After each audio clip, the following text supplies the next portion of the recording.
আমন্ত্রণ সবাইকে hour democracy অনুষ্ঠানে সঙ্গে আছি আমি সেলিম আমরাও খান। দর্শক, গত কয়েকদিন ধরে কক্সবাজারের টেকনাফ সেন্ট মার্টিন রুটে চলাচল করে একাধিক ট্রলার ও স্পিডবোট লক্ষ্য করে মিয়ানমারের থেকে গুলি চালানো হয়েছে। মিয়ানমার সংলগ্ন সমুদ্রে দেখা গেছে দেশটির কয়েকটি যুদ্ধজাহাজ। এসব ঘটনায় আতঙ্ক দেখা দিয়েছে বাংলাদেশের প্রবাল দ্বীপ সেন্ট মার্টিনে। অবশেষে সেই যুদ্ধজাহাজ সরে গেলেও কমেনি আতঙ্ক। মিয়ানমার সেন্ট মার্টিন দ্বীপ দখলের চেষ্টা করেছে দাবি করে বিএনপি মহাসচিব মির্জা ফখরুল ইসলাম আলমগীর অভিযোগ করেছেন। দাসসুলভ আচরণ ও নতজানু পররাষ্ট্রনীতির কারণে মিয়ানমারকে সরকার কিছুই বলতে পারছে না। অন্যদিকে আক্রান্ত হলে মিয়ানমারকে ছাড় দেয়া না দেওয়ার হুঁশিয়ারি আওয়ামী লীগের সাধারণ সম্পাদক বলেছেন। পরিস্থিতি মোকাবেলায় প্রস্তুত রয়েছে বাংলাদেশ সেনাবাহিনী। প্রস্তুত থাকার বিষয়টি নিশ্চিত করেছেন সেনাপ্রধান। প্রধানমন্ত্রী জানিয়েছেন, বিদেশি একটি দেশ সেন্ট মার্টিন নিয়ে ষড়যন্ত্র করছে। সেন্ট মার্টিনকে ঘিরে চলতি আতঙ্ক কিংবা উত্তেজনা কি সেই ষড়যন্ত্রের অংশ, নাকি মিয়ানমারের অভ্যন্তরে দীর্ঘদিন ধরে চলে আসা অস্থিরতা ও সহিংসতার বাই প্রোডাক্ট হিসেবে বাংলাদেশ সীমান্তে ঘটছে এসব ঘটনা? গোলাগুলির ঘটনা বিচ্ছিন্ন, নাকি সেন্ট মার্টিনকে বাংলাদেশ থেকে বিচ্ছিন্ন করার দীর্ঘমেয়াদী ষড়যন্ত্রের অংশ? এসব প্রশ্নকে সামনে রেখে দর্শক, আজ আমাদের আলোচনার বিষয় সেন্ট মার্টিন ঘিরে কি ঘটছে। আর এই বিষয়ে আলোচনার জন্য আজ আমাদের সঙ্গে স্টুডিওতে আছেন আন্তর্জাতিক সম্পর্ক ও নিরাপত্তা বিশ্লেষক অধ্যাপক এম শাহিদুজ্জামান, সিনিয়র সাংবাদিক হারুনুর রশিদ এবং অনলাইনে যুক্ত আছেন মিয়ানমারের নিযুক্ত সাবেক head of the mission major Imdadul Islam অবসরপ্রাপ্ত। দর্শক, আপনি আলোচনা অংশ নিতে পারেন। টেলিভিশনের পর্দায় দেখার নম্বরে ফোন করে আপনি প্রতিক্রিয়া দিতে পারেন, মতামত জানাতে পারেন, প্রশ্ন করতে পারেন, লিখতে পারেন ফেসবুকেও। যাচ্ছে মূল আলোচনার বিষয় সেন্ট মার্টিন ঘিরে কি ঘটছে। প্রথমে আমি শুরু করতে চাই অধ্যাপক এম শাহিদুজ্জামান, আপনার কাছে আমি যাই। গত কয়েকদিন ধরে, বিশেষ করে 1 জুন থেকে শুরু করে এই পর্যন্ত বেশ কয়েকটি ঘটনা ঘটেছে সেন্ট মার্টিনকে কেন্দ্র করে, এবং সেখানে খাদ্যশস্য পর্যন্ত যাওয়া বন্ধ হয়ে গেছে এবং একটা অস্থিরতার ভিতর দিয়ে কেটেছে। তারা গোলাগুলিকে মর্টার শেল মেরেছে 500-এর অধিক। আসল বিষয়টিকে আপনি কীভাবে দেখছেন? যদিও এর পূর্বাপর কিছু ঘটনা ছিল সেন্ট মার্টিনকে কেন্দ্র করে, প্রধানমন্ত্রী আশঙ্কা করেছেন একটি ষড়যন্ত্রের, কি মনে হয় আপনার কাছে? আমি বুঝি যে আমরা যে এটা এই ষড়যন্ত্র তত্ত্বটা আমি ঠিক কনভিন্সিং মনে হয় না যে সেন্ট মার্টিন দখল করে নিতে চায় কিংবা সেন্ট মার্টিনের উপরে কোনো অভিলাষ। আসল প্রবলেমটা হচ্ছে যে ইটস এ সিভিল ওয়ার। মায়ানমারে এখন এই আরাকান অঙ্গরাজ্যে যে আরাকান আর্মি প্রচণ্ড শক্তির সাথে তারা বেশিরভাগ আরাকানই তাদের সামরিক নিয়ন্ত্রণে নিয়ে নিয়েছে। এখন টাটমাড মোরাললেস ওই ক্যান্টনমেন্ট এরিয়াগুলা, যেটা হয়তো মংড আর হয়তো সিটওয়ে, এইসব অঞ্চলে তাদের একটা নিয়ন্ত্রণ রয়েছে। রিসেন্টলি কিছু কিছু ঘটনা ঘটেছে। এখন আরাকান আর্মির নিয়ন্ত্রণের মাত্রাটা যে কী ধরনের সেটা নিয়ে বিভিন্ন বিতর্ক থাকতে পারে। অনেকে বলে যে আরাকান আর্মি একেবারে বাংলাদেশের সাথে মায়ানমারের যে সীমান্ত সেটা পুরাটাই তাদের নিয়ন্ত্রণে, যে অনেকাংশেই তাদের যে সামরিক সামর্থ্য রয়েছে সেখানে অনেক সীমাবদ্ধতা আছে, কেননা তারা একটা রেগুলার আর্মি না, একটা মানে হোমগ্রোন আর্মি থেকে এই পর্যায়ে আসছে।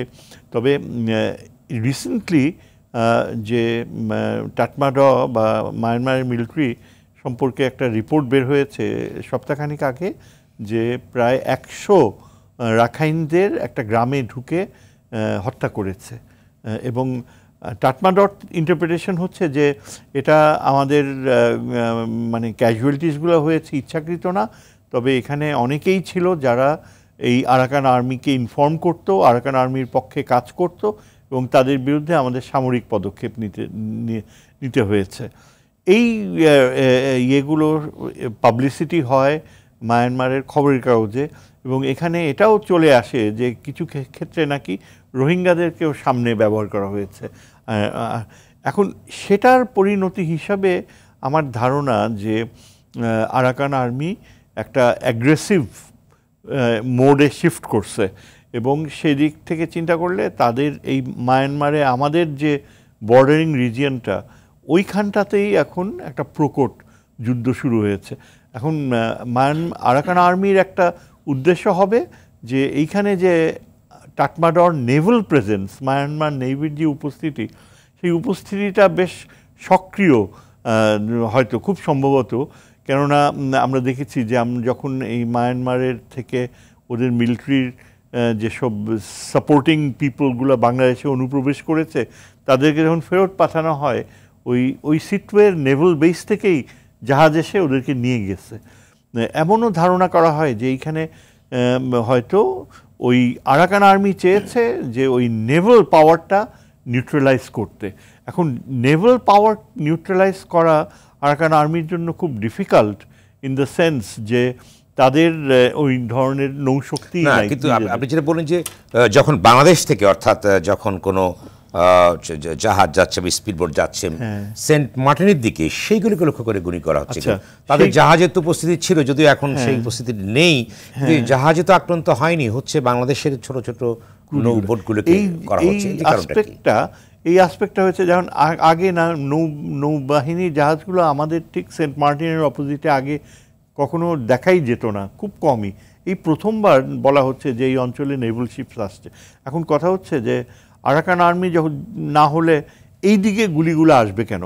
কারণ শিপগুলো তো নদীতে, বেতে, কাজেই আরাকান আর্মি ল্যান্ড থেকে যদি শ্যুট করে তাইলে হয়তো স্ট্রে বুলেটস বা স্ট্রে এসে না। কিন্তু স্যার এখানে একটি প্রশ্ন আছে যে 1 তারিখে যখন ঘটনাটি ঘটা শুরু করলো, অর্থাৎ সেন্ট মার্টিন যাওয়ার পথে নৌপথগুলোতে, তখন কিন্তু জাহাজগুলো সেখানে ছিল না, তারপরেও বাংলাদেশের বোটগুলোকে লক্ষ্য করে গুলি করা হয়েছে। তাহলে এর পেছনে কি অন্য কোনো কারণ আছে কিনা? যেটা আমি আসছিলাম যে এখন একটা ধারণা হতে পারে যে টাটমাডর রিজেক্ট করছে বাংলাদেশের কোয়ারি, যে তারা বলছে যে আমরা আমাদের নেভাল থেকে কিছু করা হয় নাই, তাইলে ধরে নিতে হবে যে আরাকান আর্মি এদিকে ইচ্ছাকৃত, আপনি যেটা বললেন যে ছিল না তারপরেও গুলি করছে। এখন এই গুলি করাটার উদ্দেশ্যটা কি হতে পারে? এটা হতে পারে যে number one has to conclude যে এটা আরাকান আর্মি করছে। নাম্বার 2, কেন করেছে বাংলাদেশের দিকে? 3 ধরনের কথা বলা হয়। একটা বলা হয় যে বাংলাদেশের ব্যাপারে তাদের আপত্তি, যে কেন বাংলাদেশ গভর্নমেন্ট অ্যালাউ করে যে এইসব রোহিঙ্গারা ওই টাটমাডতে কীভাবে যোগ দেয়, কিংবা আরাকান আরসা বা ফোর্স তারা কেনই বা করে, এই ধরনের একটা কারণ। আরেকটা কারণ হতে পারে যে আরাকান আর্মি প্রভোক করছে বাংলাদেশকে, এবং এখানে হয়তো চাইনিজ ইনস্টিগেশনও থাকতে পারে, যে বাংলাদেশের সাথে ভারতের এখন যোগাযোগের মাত্রা চায় না, অতখানি প্রশ্রয় দিতে চায় না। আর আরাকান আর্মির আরেকটা হতে পারে যে তারা টেস্ট করছে নার্ভস। এটা যুদ্ধকালীন অবস্থায় যখন একটা দীর্ঘকালীন সময় যুদ্ধ চলে, এটাকে আমি বলবো না যে তাদের ওই ধরনের কোনো প্রয়াস রয়েছে বাংলাদেশকে চ্যালেঞ্জ করছে বা বাংলাদেশের সামরিক শক্তিকে টেস্ট করছে বা সেন্ট মার্টিনের ব্যাপারে তাদের কোনো উচ্চাভিলাষ আছে। এগুলো আমার কাছে কনস্পিরেসি থিওরিজ মনে হয়। একটা জিনিস আমার মনে হয় যে তারা যদি ইচ্ছাকৃতভাবে বাংলাদেশে সেন্ট মার্টিনে গুলি করে, এবং তাদের উদ্দেশ্য যদি হয় এখানে মানে মেইনল্যান্ডের সাথে সেন্ট মার্টিনের যোগাযোগ বিচ্ছিন্ন করা, এটা ওদের হয়তো একটা মানে this is like weather balloon, they are testing যে রিয়াকশন ফ্রম বাংলাদেশ। আরেকটা লাস্ট পয়েন্টটা হচ্ছে যে they are absolutely fed up যে কেন বাংলাদেশ গভর্নমেন্ট একচ্ছত্রভাবে শুধু টাটমাডর সাথেই যোগাযোগ রাখছে, কেন আরাকান আর্মির সাথে তারা একটা কারণ হতে পারে। Line of communication. ধন্যবাদ, আবারও আসবো আপনার কাছে। পর্যায়ে আমি যাচ্ছি মেজর অবসরপ্রাপ্ত ইমদাদুল ইসলাম। আপনি তো মিয়ানমারে হেড অফ দ্য মিশন ছিলেন আমরা জানি, এবং আপনার কাছে কি মনে হয় যে বিষয়টা আসলে কি? এবং এ নিয়ে কিন্তু বাংলাদেশের অভ্যন্তরে কিন্তু রাজনীতি শুরু হয়ে গেছে। বিশেষ করে আওয়ামী লীগের পক্ষ থেকে বলা সাধারণ সম্পাদক বলেছেন যে নেগোসিয়েশনের মাধ্যমে আমরা এটার সমাধান করব এবং কোনোভাবেই ছাড় দেওয়া হবে না। আমাদের সেনাপ্রধানও বলেছেন যে আমরা সতর্ক নজর রাখছি, যদিও সেখানে আমরা দেখতে পেয়েছি যে যখন এই ঘটনাগুলো ঘটছে সেই মুহূর্তে কিন্তু যখন নিরাপত্তাহীনতায় সেন্ট মার্টিনের 10,000 অধিবাসী যখন একটা সংকটের ভিতরে আছে, তখন কিন্তু আমরা দেখিনি যে অর্থাৎ আর্মি কিংবা অন্য অন্য নিরাপত্তারক্ষীদের মুভমেন্ট আমরা লক্ষ্য করিনি বলে বাংলাদেশের অভ্যন্তরের সমালোচনাটা আছে। আপনি কি মনে করেন? ধন্যবাদ। আসলে আমাদের এখানে 3টা জিনিস আমাদের মনে রাখতে হবে। প্রথমত, এই অঞ্চলটা দীর্ঘদিন থেকে, অর্থাৎ আমাদের সন্নিহিত অঞ্চল আরাকান বা রাখাইন স্টেট, একটা পারস্পরিক দুটি আপনি প্রতিদ্বন্দ্বী সেনাবাহিনী, অর্থাৎ আরাকান আর্মি এবং টমেটো, ওটাকে বলা হয় টমেটো। অ্যাকচুয়ালি মিয়ানমার সেনাবাহিনীকে ওই অঞ্চলে তারা বলে টমেটো। আমরা অনেকেই বিভিন্নভাবে ওদের আখ্যায়িত করি। তো টমেটো এবং তাদের মধ্যে এই যুদ্ধটা চলে আসছে। বিশেষ করে এখানে দুটি আমাদের এটা মনে রাখতে হবে, দুটা বৃহৎ শক্তি এখানে পারস্পরিক তাদের ভূ রাজনীতি, ভূ কৌশল এবং ভূ অর্থনীতি নিয়ে তারা এখানে প্রতিদ্বন্দ্বিতায় মুখোমুখি। এটার একটা হচ্ছে আমাদেরকে মনে রাখতে হবে যে এখানে আপনার ভারত বাংলাদেশকে কিছুটা আমাদের হয়তো জিও স্ট্র্যাটেজিক আমাদেরকে মার্জিনালাইজ করার জন্য এটা কলকাতা, আকিয়া এবং প্লেটোয়া হচ্ছে ল্যান্ডিং পয়েন্ট তাদের সেভেন সিস্টারের সাথে যোগাযোগ স্থাপনের জন্য, এবং সেটা প্লেটোয়া হয়ে আইজল হয়ে তাদের ন্যাশনাল হাইওয়েতে গিয়ে সেভেন সিস্টারকে এটা সাপ্লাই রুট হিসেবে তারা ধরে নিয়েছে।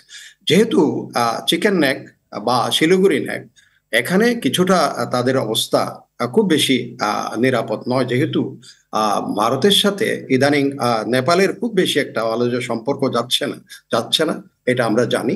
একই সাথে ভুটানে ওখানে বিপুল এখন চাইনিজ অবস্থান আছে। সেই সব চিন্তা মাথায় রেখে তারা এই কালাদান মাল্টি ট্রানজিট প্রজেক্টটা হাতে নিয়েছিল। অন্যদিকে আপনার আরেকটা বৃহৎ শক্তি যেটা আপনার এই যে সাউথ চায়না সি বা আপনার ইয়ের উপরে চায়নার উপরে অনেকগুলো হার্ডেল কিন্তু ক্রিয়েট করেছে ইউনাইটেড স্টেটস ওখানে বিভিন্নভাবে, মালাক্কায় বিশেষ করে। চায়না সেখানে শিফট করে মালাক্কাকে বাদ দিয়ে অনেকটা তারা ফোকাস করেছে আপনার ইয়েতে, আপনার মিয়ানমারে এসে তারা সেখানে আপনার ডিপ সি পোর্টে তারা এসছে। সেখান থেকে তারা over the Bay of Bengal they are reaching আপনার ভারত মহাসাগরে, এবং they are eyeing on to the Middle East. এবং এই দুটা পারস্পরিক শক্তি সেখানে যখন মুখোমুখি, সেই অবস্থায় আরাকান আর্মি এবং মিয়ানমার আর্মি এ দুটোও কিন্তু মুখোমুখি আছে সেখানে। এখন যেটা হচ্ছে গোলাগুলি শব্দটাতে আসি, কেন হচ্ছে গোলাগুলিটা? এখানে হচ্ছে ল্যান্ড রুট যেটা আছে সেটা অলরেডি আরাকান আর্মি ওখানে তাদের they have establish their influence. সেটা একদম প্লাটোয়া থেকে শুরু করে আপনার রাও থেকে শুরু করে নিচের দিকে বুথিডং।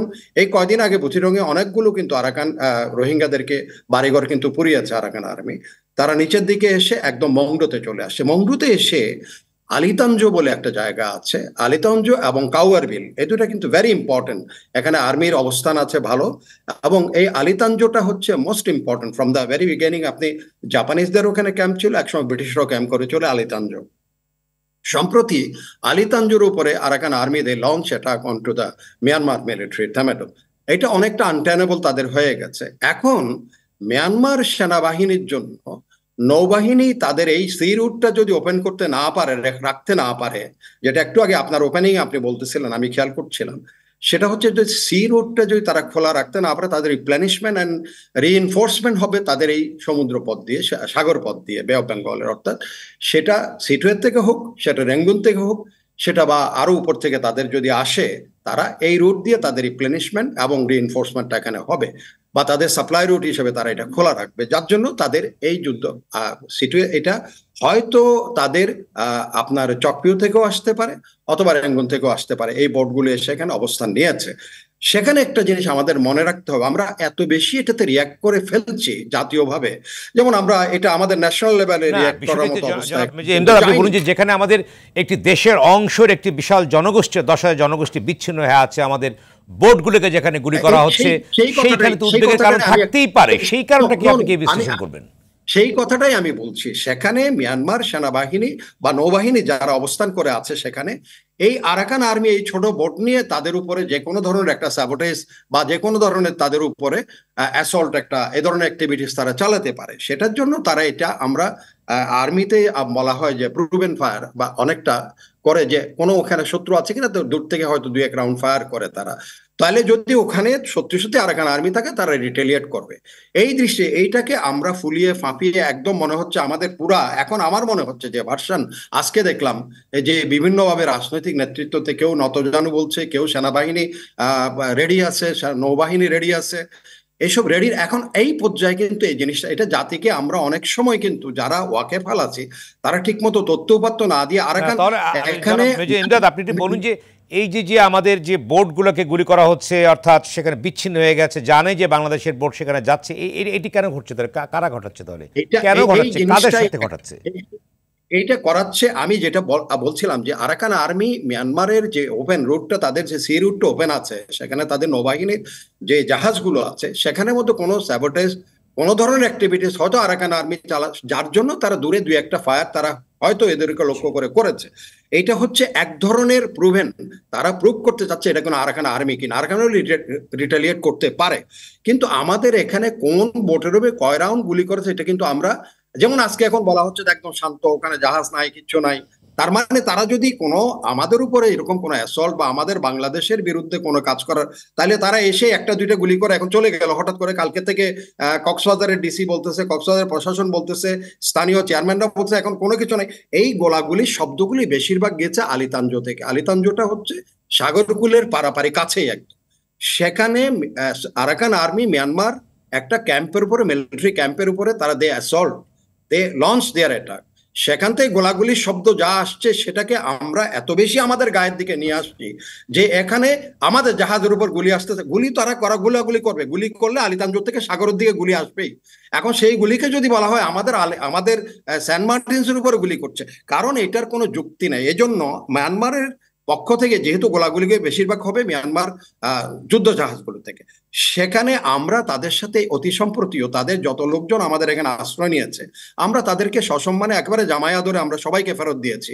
এখানে আমাদের কোনো টেন্স সিচুয়েশন নাই, বরং একটা জিনিস এখানে উল্টো হয়ে আছে, সেটা আমরা একটু আলোচনায় আনলে আমাদের যারা অডিয়েন্স তারা হয়তো, এরা আরাকান আর্মির এগেনস্টে এখন রোহিঙ্গাদের দাঁড় করিয়ে দিচ্ছে ভেরি স্মার্টলি। এটা মিয়ানমার সেনাবাহিনী কিন্তু একটা ভেরি স্মার্ট মুভ আমি বলবো। 1942-তে ব্রিটিশরা এই কাজ করেছিল, জাপানিজরাও করেছিল, আরাকান রোহিঙ্গা এবং রাখাইনদের মুখোমুখি করে দেওয়া। এখন ধরেন 1000, 1200, 1500 পর্যন্ত যতটুকু বিভিন্ন খবর মাধ্যমে আসছে, তারা 1500-র মতো রোহিঙ্গাকে অলরেডি তারা দে হ্যাভ রিক্রুটেড। এটার রিয়াকশন হয়েছে আরাকান আর্মি গিয়ে এখন রোহিঙ্গাদের বাড়িঘরে আগুন দিয়েছে, বিশেষ করে বুথিডং এবং মংডোর কিছু বাড়িঘরে দিয়েছে, এবং বক্ত বলে একটা জায়গা আছে সেখানে they have burn all the Rohingyas house. এটার কারণ হচ্ছে রোহিঙ্গারা এখন মিয়ানমার সেনাবাহিনী একটা আলটিমেটাম দিয়েছে, তোমরা আমাদের সেনাবাহিনীতে জয়েন করো, আমরা তোমাদেরকে নাগরিকত্ব দিয়ে দিব, অস্ত্র নাও, তোমরা যুদ্ধ করো। আরাকান যেহেতু এখন তারা রোহিঙ্গাদের আর পালিয়েও আসার সুযোগ নাই, এখন আরাকান আর্মি কিন্তু সেখানে রোহিঙ্গাদের মুখোমুখি এখন যুদ্ধের মুখোমুখি হয়েছে। এখানে আরেকটা জিনিস আছে, সেটা হচ্ছে আরাকান আর্মি দূর থেকে হয়তো মনে করবে রোহিঙ্গারা এখান থেকে রিইনফোর্স হচ্ছে এদের সাথে, সেজন্য তারাও এই জাহাজগুলির উপরে, বোটগুলির উপর একটা গোলাগুলি করার সম্ভাবনা আছে। এইটা কিন্তু আমি এই কথাটা বলছি, বাংলাদেশকে এখানে ওভার রিয়াক্ট করে, কারণ এই যে বড় শক্তিগুলো এখানে ওভার রিয়াক্ট বলছেন। আমি আসবো জনাব মেজর ইমদাদ আপনার কাছে, আমি আবারও আসবে। একজন দর্শক টেলিফোনে আছে, ফোনটি নিয়ে। শুভরাত্রি দর্শক, আপনার পরিচয় দিয়ে বলুন সংক্ষেপে আপনার প্রশ্নটি। হ্যালো, আসসালামু আলাইকুম। ওয়ালাইকুম আসসালাম। আমি রাজবাড়ী থেকে আব্দুল ওহাব মন্ডল বলছিলাম। জি বলুন আব্দুল ওহাব মন্ডল। আমার প্রশ্ন তিনজন বিজ্ঞ আলোচকের কাছেই, যে আমাদের এই আরাকান হোক আর মিয়ানমার হোক, এর মাঝে মধ্যে আমাদের দেশে উস্কানিমূলক কিছু কর্মকাণ্ড করছে। এই যে জাহাজগুলো ভিতরে ঢুকছে সেন্ট মার্টিন ওখানে, এই কয়েকদিনের মধ্যে আমাদের রাষ্ট্রের পক্ষ থেকে কি মায়ানমারের রাষ্ট্রদূতকে তলব করে ডেকে কেন এই ঘটনাগুলি ঘটছে এর কৈফিয়ত চাওয়া হয়েছে কিনা, আর না হয়ে থাকলে এটা সরকারের ব্যর্থতা কিনা? ধন্যবাদ। আমাদের সঙ্গে থেকে এই পর্যায়ে আমি যাচ্ছি হারুনুর রশিদ, আপনার কাছে আমি যাচ্ছি। আপনি যেটি জনাব মেজর ইমদাদ বলবার চেষ্টা করেন যে এটি একটি ফেব্রিকেটেডভাবে প্রচারণা করা হচ্ছে, যেহেতু তাদের ইন্টারনাল বাই প্রোডাক্টই ঘটনাগুলো এমনই বলবার চেষ্টা করেছেন। কিন্তু যে প্রসঙ্গটি আছে, একটি প্রশ্ন, সেটি হচ্ছে যে সেন্ট মার্টিন দ্বীপকে নিয়ে কিন্তু বাংলাদেশের অভ্যন্তরে কিন্তু এক ধরনের রাজনীতির ব্যাখ্যা আছে। আপনি সেটি জানেন যে আমাদের প্রধানমন্ত্রীও বলেছেন, এবং এর আগেও কিন্তু বিভিন্ন সরকারের প্রধানরাও বলেছেন যে একটা বিশেষ দেশের দৃষ্টি ওখানে আছে, সেন্ট মার্টিনের উপরে কথিত আছে। অন্যদিকে আবার আমাদের যে দর্শকটা প্রশ্ন করলেন যে এক্ষেত্রে কি সেই জায়গাটা একটু প্রশ্ন, অন্যটি হচ্ছে যে এতগুলো ঘটনা ঘটলো, বাংলাদেশ অভ্যন্তরে যে প্রচারণাটা আছে, যে সেখানে তাহলে কেন আমাদের যারা নিরাপত্তায় নিয়োজিত ব্যক্তি বা প্রতিষ্ঠান কিংবা জাহাজগুলো মুভ করলো না তাদের খাদ্যদ্রব্য সরবরাহের ব্যাপারে, তাদেরকে অনেকে বলবার চেষ্টা করেছেন তারা কেন নিশ্চুপ থাকলো, অর্থাৎ তাদেরকে খাদ্য সরবরাহ বা সাপ্লাই চেনটা পুনর্বাসনের জন্য তারা কেন কাজ করলো না, এই একটি প্রশ্ন আছে। আপনি কীভাবে দেখছেন বিষয়টি? ধন্যবাদ আপনাকে, এবং ধন্যবাদ আমার দুই বিদগ্ধ সহ আলোচক যারা কথা বললেন। যেটা বলা হচ্ছে যে মানে আমি দুইজনেরই আলোচনা খুব মনোযোগ দিয়ে শুনলাম। এর ভিতরে স্যার তার তো আমি স্টুডেন্ট এবং তার কাছ থেকে আমি এই ফরেন পলিসির বিভিন্ন বিষয়ে আমি শিখি। আর মেজর ইমদাদ সাহেব তিনি তো একজন কূটনীতিক, সব মিলিয়ে, এবং একই সঙ্গে উনি আর্মি পার্সোনাল, এই জিনিসটা বুঝতে হবে। তো সেই জায়গা থেকে যেটা আমার মনে হয়েছিল যে তাদের আলোচনায় আমি যেটা বুঝতে পেরেছি তারা বলতে চাচ্ছেন সব মিলিয়ে, বা যদি সেটা হচ্ছে যে বিষয়টি কি তারা ওই রকম দেখতে চাচ্ছেন না। এটা হচ্ছে যে ওইখানকার সংকটের, ওইখানকার প্রবলেমের হয়তো বা একটা ঢেউ বা ঝাপটা আমাদের এখানে লাগছে। আমি যেটা মোটা দাগে এটা বুঝছি। কিন্তু আমার যেটা মনে হচ্ছে সব মিলিয়ে যে পলিটিক্যাল লিডাররা যে কথাবার্তা বলছেন বা বিভিন্ন জায়গায় কথা বলছেন, এক্স্যাক্ট ইনফরমেশনের খুব অভাব আছে। প্রকৃত তথ্যটা কি আমাদের, ধরেন একটা আপনি যেটা বলছেন যে আমরা বিচ্ছিন্ন হয়ে আছি, সেখানে খাবার দাবার, এটা অবশ্যই সংকট, এটা অবশ্যই সংকট। সেই সংকটটা উতরাতে হবে। আমরা কিভাবে আমাদের জনগোষ্ঠীকে, সেন্ট মার্টিনে যারা আছেন তাদের সিকিউরিটি এনশিওর করব, সেটা অবশ্যই একটা গুরুত্বপূর্ণ বিষয়। কিন্তু আমি রিয়্যাক্ট কেমন করব সেটি হচ্ছে আসলে সেই আক্রমণে যদি ধরি সেটা সেটা সেটা কোন ধরনের আক্রমণ, আমার এইটা আগে বুঝতে হবে, আমরা যেটা বুঝতে পারি আর কি। তো সেইটার অ্যাসেসমেন্টের জায়গাটা আমার মনে হচ্ছে এখনও খুব ম্যাচিওর না, যে আসলে কোথা থেকে ঘটনা ঘটছে, কী টার্গেট, আমরা ধারণাই করতে পারি। আমরা হয়তো এক একজন এক এক রকম অ্যানালাইসিস করতে পারবেন যে এই কারণে এটা হচ্ছে, কিন্তু আপনি খেয়াল করবেন আমরা কিন্তু এক্স্যাক্ট ইনফরমেশনটা জানতে পারি না। এখন একটা কথা চলে আসছে যে আমরা কেন মিয়ানমারের সামরিক জান্তাদের সাথে যোগাযোগ করব, তো ওটা তো একটা রাষ্ট্র এবং তারাই তো এখন রাষ্ট্র ক্ষমতায় আছে, তো আমাদের যোগাযোগটা ডাইরেক্ট সেখানেই হবে, সেখান থেকেই জানার অফিসিয়াল চেষ্টাটা হবে। কিন্তু ডিপ্লোমেসির তো একটা আন্ডার কভার জিনিস বলতে একটা বিষয় আছে। আপনি যদি আরাকানকে ধরেন, তো সেখানে তো আপনি যদি রাখাইন স্টেটকে ধরেন, সেখানে তো ম্যাক্সিমাম জায়গা তো এখন আরাকান আর্মির কন্ট্রোলে চলে গেছে। তো যারা কন্ট্রোলে চলে গেছে এবং তারা যদি ওই জায়গাটা দখল করেই নেয়, তো আমাদের তো সেখানে আরেকটা ডিপ্লোমেসি আছে নাকি? আপনি খেয়াল করবেন প্রথম দিকে যখন আরাকান আর্মি ওখানে তারা এগিয়ে যাচ্ছিল, তখন ধরেন সাধারণভাবে কেউ মনে করেছিল যে রোহিঙ্গা সমস্যার মধ্যে একটা সমাধান হয়ে যাচ্ছে, রোহিঙ্গার ওখানে ফিরে যাবে। কিন্তু বাস্তবতা হচ্ছে দে আর নট ফর রোহিঙ্গা। এখন এনার আলোচনায় আর হচ্ছে রোহিঙ্গাদের বরঞ্চ উল্টো সামরিক জান্তারা রিক্রুট করছে যে ওদের সাথে যুদ্ধ করো এবং লাগিয়ে দাও, অর্থাৎ ক্রিটিক্যাল পজিশন আমাদের জন্য। আপনি খেয়াল করেন আমাদের সমস্যাকে, আমাদের সমস্যা রোহিঙ্গা, এবং রোহিঙ্গাদের আমরা ব্যাক করাইতে চাই, তারা তাদের দেশে ফেরত যাবে। সেই জিনিসটা কিন্তু নানা ফরম্যাটে ভিন্ন জায়গায় ডাইভার্ট হয়ে যাচ্ছে। আপনি যদি সেটা খেয়াল করেন, তাহলে রোহিঙ্গাই কি আমাদের দেশে বড় ধরনের সংকট সৃষ্টি করতে পারে কিনা? অর্থাৎ রোহিঙ্গা, এইটা একটা ইন্টারেস্টিং প্রশ্ন করেছেন আপনি। রোহিঙ্গা আমি সবসময়ই বলেছি, এর আগেও, আমি তো নিরাপত্তা বিশ্লেষকও না, আমি তো ধরেন ডিপ্লোমেসিও বুঝি না, আমি তো শুনি। এবং আপনি ধরেন এর তো ইন্টারনাল ইন্টেলিজেন্স লাগে, এটা একটা রাষ্ট্রের খুব বড় ধরনের ইন্টেলিজেন্স থাকে, সেটা কিন্তু খুবই গুরুত্বপূর্ণ এক্স্যাক্ট তথ্যের জন্য। আমি যেটা বুঝি রোহিঙ্গা সংকটটা ধীরে ধীরে আমি মনে করি এটা আরও প্রলম্বিত এবং হচ্ছে, এটা একটা বোমের আকারে।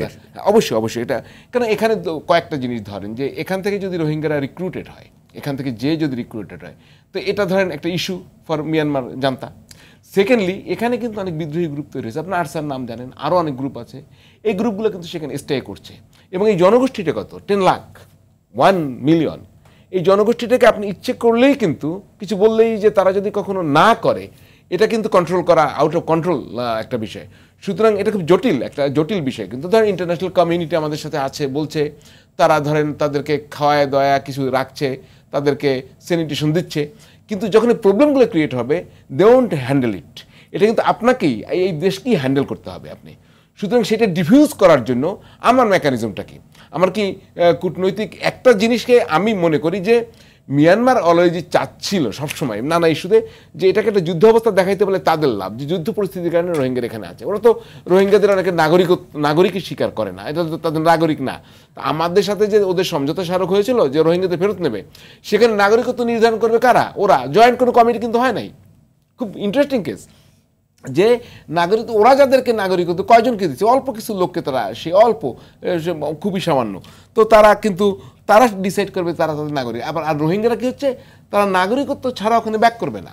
মানে সমস্যাটা হয়েছে আমার, আপনি খেয়াল করেছেন যে একটা জান্তা যে একটা এই কাজ করছে, যে তার ভূমি থেকে নাগরিকদের উচ্ছেদ করছে, যে এখানে গণহত্যা চালিয়েছে, তার বিরুদ্ধে ইন্টারন্যাশনাল কমিউনিটিকে আমরা স্ট্রংলি কথা বলাইতে পারিনি, এবং আমাদের সেই ডিপ্লোমেসির জায়গাটি আরও স্ট্রং হওয়া দরকার। ওই ডিপ্লোমেসিতে আমি মনে করি ওকে আছে যে মিয়ানমার যদি কখনো যুদ্ধ তৈরি করতে চায়, আমরা সেই যুদ্ধে জড়াবো না, কেননা যুদ্ধে জড়াইলে আমাদের জন্য সেটা পজিটিভ হবে না, ওর জন্য পজিটিভ হবে না। আর একটা জিনিস হচ্ছে, আপনি যে জিও পলিটিক্যাল বিষয়ে বলছেন, এখানে মার্কিন যুক্তরাষ্ট্রের একটা জায়গা আছে, আমি জানি না এটার সাথে এটার যুক্ততা আছে কিনা, কেননা উইদাউট এনি ইনফরমেশন সেটা লিঙ্কেজ করাটা অ্যাটলিস্ট এই দুই বিশিষ্ট লোকের সামনে আমি করতে পারবো না, এটা বাজারি আলাপে হতে পারে। এইখানে সিকিউরিটি কনসার্ন আপনার তার যে ইন্দো প্যাসিফিক পলিটিক্সে কনসার্নে মিয়ানমারের রাখাইন স্টেটটা, এই অঞ্চলটা তার জন্য গুরুত্বপূর্ণ। সে একটা প্রভুত্ব, সে একটা স্টাইল এখানে চায় এবং নানা কথা আছে, সে ওখানে একটা স্বাধীন রাষ্ট্রও দেখতে চায়। সেই রাষ্ট্র যদি হয়েই থাকে, সেটার প্ল্যানিংটা কি? তো সেটা করতে গেলে চায়না যে সহজে মেনে নেবে, সেটা যে ইন্ডিয়া কতটা তখন তার ইন্ডিয়ার পলিসিতে সেটা কাভার করবে, এখানে নানা দেশের স্বার্থ আছে। দুজনের আলোচনায় কিন্তু খুব স্ট্রংলি বোঝা গেছে। আপনার কালাদান প্রজেক্টের কথা এখানে চলে এসছে, এটা ফুল অফ রিসোর্স, এখানে আপনার নদী বন্দরের বিষয় আছে, এখানে সমুদ্র বন্দরের বিষয় আছে, এই সব মিলিয়ে অনেক স্বার্থ গ্রুপ আছে। তো আমাদের কথা হচ্ছে, আমাদের জায়গাটা হচ্ছে প্রথম রোহিঙ্গাদের তাদের দেশে মানে ফিরে যাওয়ার ব্যাপার।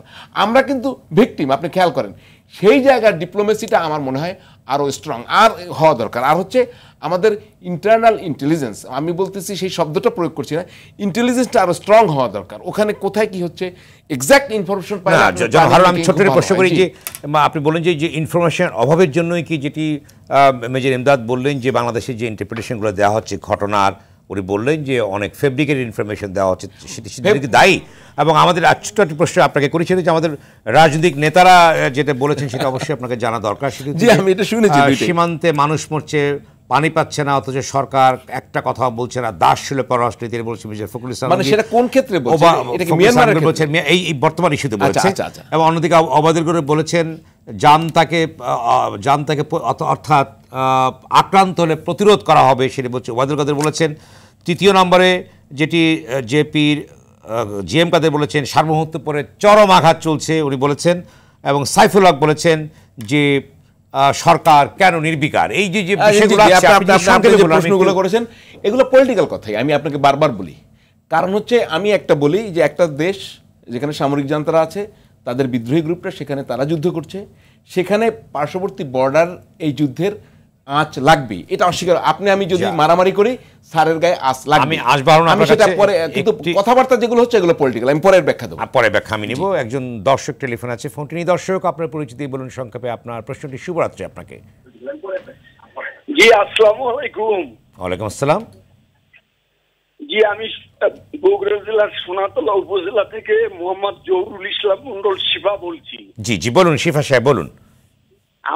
আমার প্রশ্ন হলো যে সেন্ট মার্টিনের কোন বিষয়টাই আমরা আজকে 2 দিন হলে বিশেষ করে কোনো পরিস্থিতি জানতে পারতেছি না। নৌপথ যেহেতু বন্ধ, সেহেতু সেনাবাহিনী বা নৌবাহিনী বা কোস্টগার্ড বা তারা তো হেলিকপ্টার যুগে হলেও ওখানে যে অন্তত পক্ষে মানুষগুলোর একটি খোঁজ খবর তো আমাদেরকে জানানো উচিত, যেহেতু আমরা উদ্বিগ্ন আছি যে ওখানের পরিস্থিতিটা হচ্ছে কি। যেহেতু ওখানে গরিব শ্রেণীর লোক আছে, নৌ শ্রমিক আছে, হকার্স আছে বা নিম্ন আয়। ধন্যবাদ। এই প্রশ্নের উত্তর অনুসন্ধান করবে একটি বিরতির পরে। দর্শক, আওয়ার ডেমোক্রেসি অনুষ্ঠান নিচ্ছে ছোট্ট বিরতি, সঙ্গেই থাকুন।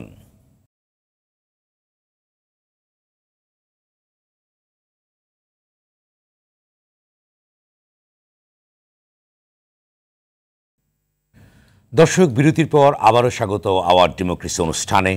সঙ্গে আছি আমি সেলিম আমরাও খান। আলোচনা বিষয় সেন্ট মার্টিন ঘিরে কি ঘটছে। এই পর্যায়ে আমি আবারও যাচ্ছি অধ্যাপক শাহিদুজ্জামান, আপনার কি ব্যাখ্যা আছে? বিশেষ করে বেশ কয়েকটি মতামত উঠে আসছে এবং একজন দর্শক প্রশ্ন করেছেন যে অর্থাৎ সেখানে হেলিকপ্টার যোগে বা আমাদের কোস্ট গার্ডরা যে 10,000 যে মানুষ আছে তাদেরকে খাদ্যদ্রব্য পৌঁছে দিতে পারতো, বা তার একটা নির্জীব অবস্থা সেখানে আছে। অর্থাৎ দেখেন, আমরা যদি বলি আমরা ওভার রিয়্যাক্ট করছি বা আমাদের দেশের লোকরা খামাখা ভয় পাচ্ছে, তাহলে তো এই ভয় নিরসন করার দায়িত্ব কার? সবচেয়ে আগে ভয় নিরসন করার দায়িত্ব তো মূলত সামরিক বাহিনী প্রধানদের। আমরা কি দেখেছি আমাদের নৌবাহিনী প্রধান কেন ওই সেন্ট মার্টিনে গেল না? যে তাদেরকে আশ্বস্ত করলো না কেন যে এটা মায়ানমারের ভিতরকার সিভিল ওয়ার, নিজেরা গোলাগুলি করছে, আপনাদের কোনো ভয়ের কারণ নেই? কেনই বা আমাদের বড় বড় নৌবাহিনীর জাহাজ 2-3টা ওদের মতো আমাদেরও জাহাজ কেন ওইখানে রইল না? ছোট ছোট কয়েকটা কোস্টগার্ড হয়তো থাকতে পারে, আগে যেমন ছিল সেভাবেই ছিল, কিন্তু এখন তো অন্যরকম পরিস্থিতি। যদি তাদের বড় জাহাজ থাকে, আমাদেরও বড় জাহাজ থাকতে হবে, ডেটারেন্ট। একসময় ওই যে বঙ্গবন্ধু যেই সবচেয়ে বড় ফ্রিগেট যেটা কোরিয়া থেকে কেনা হয়েছিল, সেই কোরিয়ান ফ্রিগেট যখন সেন্ট মার্টিনে ছিল, বছর দুই দশক আগে, তখন মায়ানমার সামরিক বাহিনী সেন্ট মার্টিনের দিকে ভয়ে তাকাই নাই, কেননা ইলেকট্রনিক্স গিয়ার এত উন্নত মানের ছিল এবং তাদের ফায়ার পাওয়ার এত উন্নত ছিল, that served as a deterrent effect. আমার কথা হচ্ছে যে আমাদের যদি দুইটা ওই বঙ্গবন্ধু জাহাজটা যদি ওই সেন্ট মার্টিন উপকূলে থাকতো, তাহলে তো আমাদের লোকরা এত ভয় পাইতো না। নৌবাহিনী প্রধান পানিবিহীন ছিল, খাওয়ার পানি নানা রকম, এই জিনিসগুলা হইতে দেওয়া হলো কেন? কেন এই বাদ তাহলে এই যে যেটা বলা হচ্ছে যে আমরা ওভার রিয়্যাক্ট করতেছি, হ্যাঁ ওভার রিয়্যাক্ট হয়তো হতেও পারে, কিন্তু কথা হচ্ছে যে এটাও তো ভুলে গেলে চলবে না যে এখন রোহিঙ্গাদের ফেরানোর ব্যাপারে আমরা কি আরও অনিশ্চয়তার মহাসাগরে চলে যাব, নাকি এখন একটা অপরচুনিটি ছিল যে রোহিঙ্গাদের ফেরানোর ব্যাপারে বাধ্য করা, বল প্রয়োগ করার হুমকি দেওয়া? দেখেন, যুদ্ধ করা আর বল প্রয়োগের হুমকি দেওয়ার মধ্যে আকাশ পাতাল তফাৎ রয়েছে।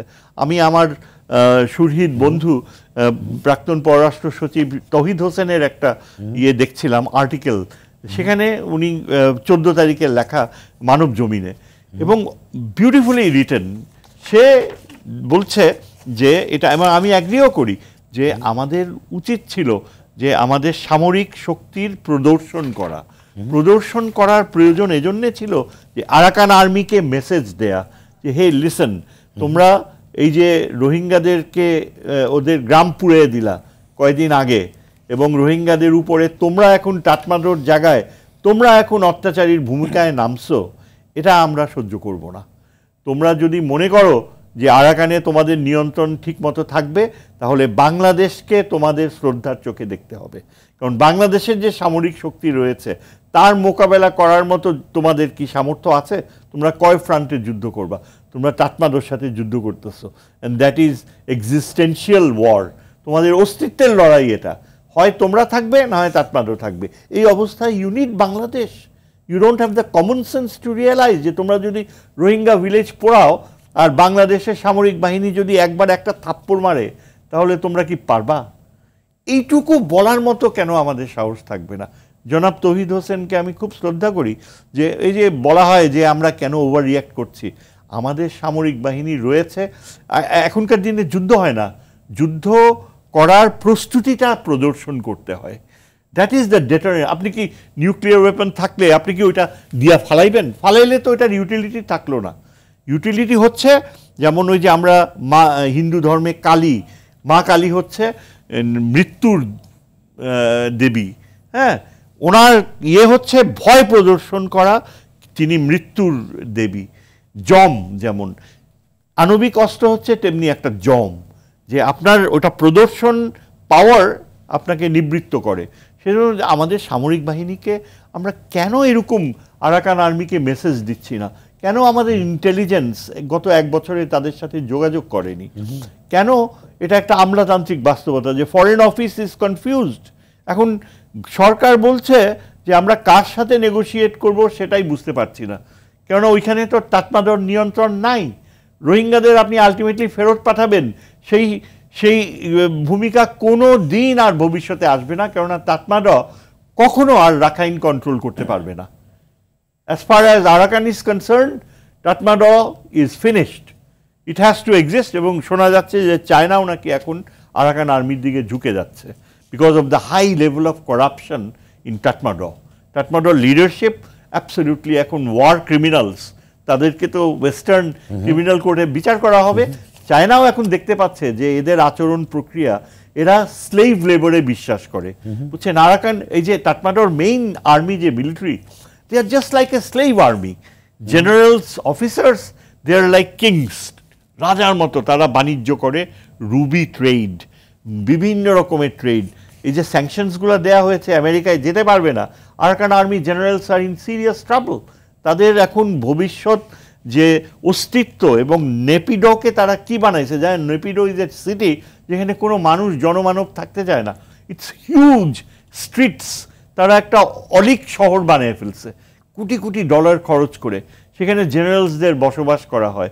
মানে এরা একটা Myanmar generals are living in a imaginary world. আর পুরা মায়ানমারের সেনাবাহিনী ডিফেক্ট করতেছে, বিভিন্ন জায়গায় ডিফেক্ট করে। বলা হয় যে মায়ানমারের সেনাবাহিনী একটা অর্গানাইজড ফোর্স, তাদের সাথে কেউ পারবে না, কিন্তু বাস্তবতা কি তা বলে না। আরাকান আর্মি হচ্ছে যতগুলো আছে, শান, ক্যারেন, কাচিন, তাদের মধ্যে Arakan army is the most powerful. এবং আমরা যদি 2 বছর আগে ওদের সাথে যোগাযোগ করতাম, আমাদের ইন্টেলিজেন্স বাহিনী, তাহলে হয়তো এতদিনে আমরা অর্ধেক রোহিঙ্গা ওদের দায়িত্বে ফেরত পাঠাতে পারতাম। এখনও ইম্পসিবল না, কিন্তু এখনও যদি আরাকান আর্মির সাথে নেগোশিয়েট করা হয়, বোঝানো হয় যে ঠিক আছে তোমরা রোহিঙ্গা একটা রেজিমেন্ট বানাতে দাও, let there be a Rohingya regiment of 50,000 and they'll be with you, they'll be serving you, because in the long run Arakan cannot be habitable without the Rohingyas and without the Rakhine. ধন্যবাদ sir, আমি আবার আসবো আপনার কাছে। জনাব ইমদাদুল ইসলাম, আপনি কি বলবেন যে যেটা বলেন যে এক্সাজারেট করা হচ্ছে কিংবা অতি রিঅ্যাকশন করা হচ্ছে, আসলে বিষয়টা কি? যেটা বললেন স্যার, যেটা বলবার চেষ্টা করেন যে আমাদের যে যুদ্ধ যাচ্ছে একটু ভয় প্রদর্শন করা যেত না, যেটা মডার্ন কূটনীতির একটি বিশেষ অংশ, ভয় প্রদর্শন করা, শক্তি প্রদর্শন করা, সেটা আমরা করতে না পারে আমাদের যেহেতু স্টেটমেন্টগুলো কয়েক বছর আমরা লক্ষ্য করেছি, শুধু নেগোসিয়েশন, আমরা যুদ্ধ করব না, তাহলে এই যে একটা বিষয়, এটি কেন? আমি আগে আমাদের দুজন সম্মানিত দর্শক যে প্রশ্ন করেছিলেন সেখানেই আপনি যদি একটু দেখেন যে সেখানেও এক্সাজারেশনটা কিভাবে তাদের ইনফ্লুয়েন্স করেছে। একজন দর্শক বলেছিলেন, প্রথমজন, যে 3টা যুদ্ধজাহাজ সেন্ট মার্টিনে এসে মিয়ানমারের অবস্থান করছে, আমরা কি করেছি?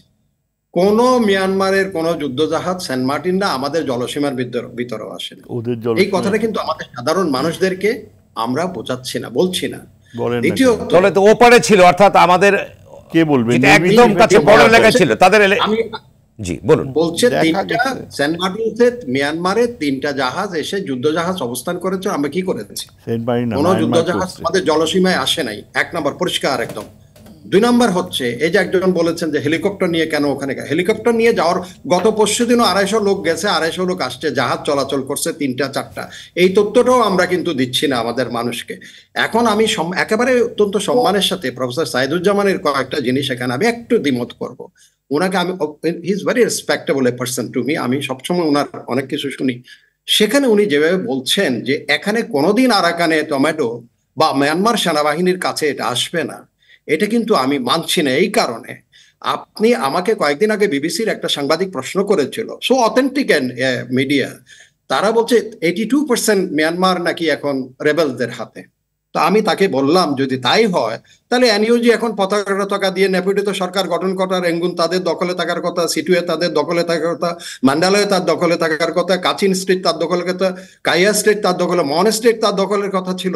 তো এগুলি কি ধরনের, what question you have put to me?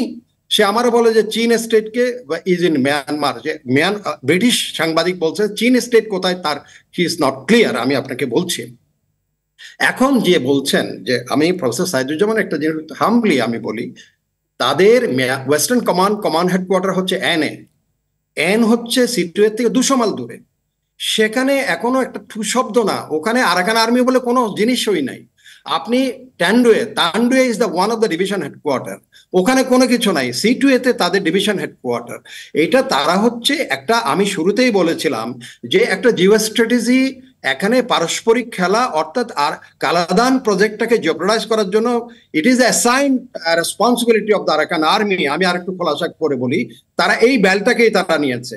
সেখানে আপনি অন্যদিকে যখন চকপিউ, আমি তখন নামটা বলতে পারি, চকপিউতে deep sea port of Chinese, তারা যখন দেখেছে কালাদানের দিয়ে হয়ে ইন্ডিয়া এখানে ঢুকে পড়ছে এবং দেয়ার ওয়াজ ট্রেড ওয়ারের নিয়ে ভবিষ্যতে তারা এই যে ইন্দো প্যাসিফিক নিয়ে যেই ঘটনাগুলি হচ্ছে, সেখানে কোয়াডের মধ্যে ইন্ডিয়া জড়িত আছে, সেখানে তারা যে কোনো সময় চকপিউর উপরে চড়াও হয়ে অন্য একটা ঘটনা, তারা আগে থেকে এটা তাদের প্রিকশনারি মেজার্স হিসেবে তারা এই বেলটাকে পুরো তাদের কবজায় নিয়ে যাচ্ছে, ইনক্লুডিং আপনি যেটা ল্যান্ডিং পয়েন্ট, যেটা প্ল্যাটোয়া থেকে শুরু করে কালাদান, এই যে সিটুয়ে যেটা আখিয়াব, সেখান থেকে এখন মংডোর নিচে এদিকে যেখান থেকে যাচ্ছে তারা, এই যেটা হবে তাদের এই পয়েন্টটা পুরাই তাদের এখন ইনফ্লুয়েন্সে নিয়ে গেছে। কিন্তু সামরিক শক্তি যেখানে মূল কনসেন্ট্রেশন, যেখানে western command headquarter, regional commander যেখানে বসেন এটা 200 মাইল দূরে, সেখানে তাদের কোনো অস্তিত্ব, ট্যান্ডুয়াতে কোনো অস্তিত্ব নাই, নেপোলিতে কোনো অস্তিত্ব নাই।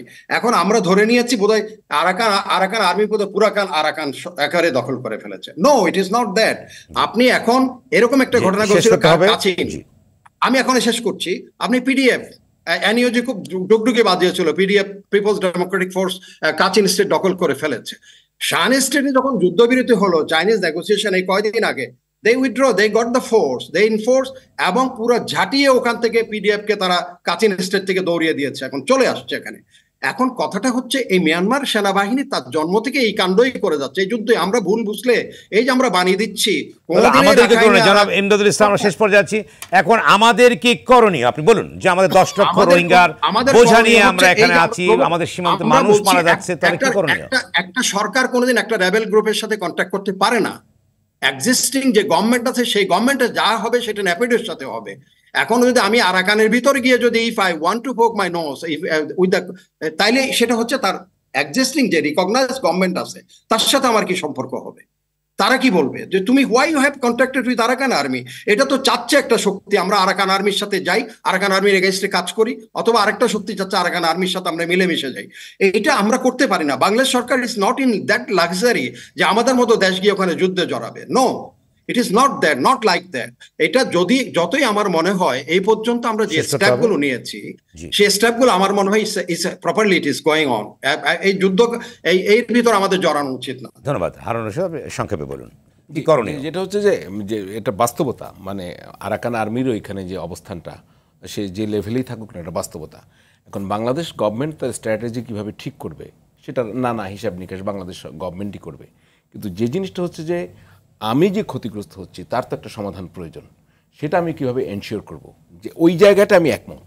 সেটা হচ্ছে আমি আমার অবস্থান আমার জানান দিতে হবে, আমার অবস্থানের জানান দিতে হবে আমার নাগরিকদের, আমার সিকিউরিটি, তার মনে সিকিউরিটি একটা দেওয়া, আর একটা হচ্ছে সিকিউর করা, আর একটা সিকিউরিটির কনসেপ্ট, আমি যে সিকিউর এই ভাবটা তৈরি করতে হবে।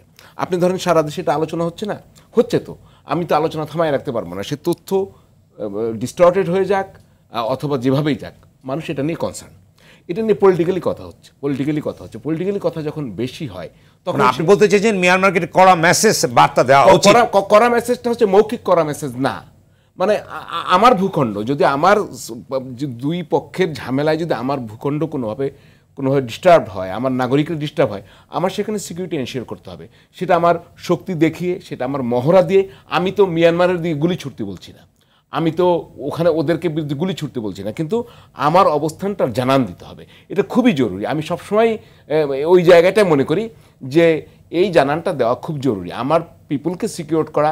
এবং আমরা তো কারোর পক্ষে না, আমরা তো চাই রোহিঙ্গা সমস্যার সমাধান, আর তো কিছু চাই না, ঠিক আছে? সেই জায়গাটা কিন্তু আমি ওই জায়গাটায় বলি, মানে আমি খুবই একজন অনভিজ্ঞ লোক হিসেবে বলছি, সারা দুনিয়ায় স্যার এখানে আছেন আন্ডার কভার ডিপ্লোম্যাসি আছে। আমি সেটা খুব ওপেন করলাম না। রাষ্ট্রীয় ডিপ্লোম্যাসি, স্টেট টু স্টেট, তার ইন্টারনাল, তার ভেতরকার ডিপ্লোম্যাসিও আছে। একটা দেশে, আমার পাশের দেশে একটা জিনিস ঘটছে যার সাথে আমার বিভিন্ন যে সংকট রয়েছে, সেখানে একটা পার্টে আর একটা গ্রুপ অবস্থান করছে, যেখানে আমরা রোহিঙ্গাদের পুনর্বাসিত করতে চাই, সেখানে সেই পরিস্থিতি কি ঘটছে, সেখানে আমার কি করতে হবে, সেখানে আমার কি ইনফরমেশন লাগতে হবে, সেটা যদি উইদাউট আনঅফিসিয়াল কমিউনিকেশন থাকতে পারে কিনা, নিশ্চয়ই দুনিয়া আছে, এটা থাকে না, এটা কে বলে, সেই জায়গাটা আমাকে এস্টাবলিশ করতে হবে। ধন্যবাদ স্যার, সংক্ষেপে শেষ বক্তব্য দিন। আমি বল, আমার কথা হচ্ছে যে আমরা উই আর ইনভেডেড। আমরা যে বারবার বলছি, এই সরকার বলে যে আমরা আক্রান্ত না, কিন্তু একটা বিরাট পপুলেশন আমাদের ঘাড়ে চাপিয়ে দেওয়া হয়েছে, আমাদের সোশ্যাল অর্ডার ভেঙে যাচ্ছে ওইখানে, ওই রোহিঙ্গা ল্যান্ডসগুলোতে। এখন তারপরে আমাদের এখন হাই টাইম যে এদেরকে ফেরত পাঠাতে হবে। ফেরত পাঠাবার জন্য যে কোনো পথ বেছে নিতে হবে, এবং সেখানে যদি সামরিক প্রদর্শন করতে হয়, বার্তা দেওয়া, আরাকান আর্মিকে বলা যে if you take charge of Rohingyas then it is good, if you don't take charge then we are against you. অর্থাৎ কড়া বার্তা এবং জানান দেওয়ার ভেতর দিয়ে আমাদের শক্তি প্রদর্শন করতে হবে। ধন্যবাদ আপনাদের তিনজনকে আলোচনায় অংশ নেবার জন্য। দর্শক, আওয়ার ডেমোক্রেসি আজ এ পর্যন্তই। সঙ্গে থাকবার জন্য সবাইকে ধন্যবাদ।